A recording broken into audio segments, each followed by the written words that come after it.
ഞാവൽപ്പഴങ്ങൾക്ക് എല്ലാവർക്കും ഇഷ്ടമായിരിക്കും.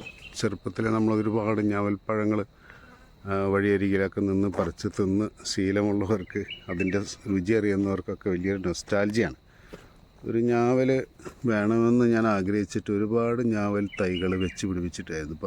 പല സ്ഥലത്തായിട്ട്, പറമ്പിൻ്റെ പല ഭാഗത്തായിട്ട് 8-10 വർഷമായിട്ടൊക്കെ നിൽക്കുന്നതല്ലാതെ ഒന്നും കായ്ച്ച് കണ്ടിട്ടില്ല. ഇത് ഞാനൊരു നഴ്സറിയിൽ നിന്ന്, എനിക്ക് തോന്നുന്നു വൈറ്റ് ഞാവലെന്ന് പറഞ്ഞിട്ട് അവർ തന്നതാന്ന് തോന്നുന്നു. ഏതായാലും ഇതൊരു 2-2.5 വർഷം കൊണ്ട് ഇത് കായ്ച്ചിട്ടോ. ഒരു 10-20 കായ നമുക്ക് ഓൾറെഡി കിട്ടി. ഒരു 3-3.5 അടി പൊക്കമായിട്ടുള്ളൂ. പക്ഷെ ഞാനത് നുള്ളി നിർത്തുമായിരുന്നു. പ്രൂൺ ചെയ്ത് അധികം ഇവിടെ ഇങ്ങനെ കുട പോലെ നിർത്താൻ വേണ്ടിയിട്ട് പ്ലാൻ ചെയ്ത് നിർത്തിയ ഒരു ചെടിയാണ്. അതിൻ്റെ മുകളിൽ ഇപ്പോൾ ഇനിയുണ്ട് 10-15 കായ നിൽക്കുന്നുണ്ട്.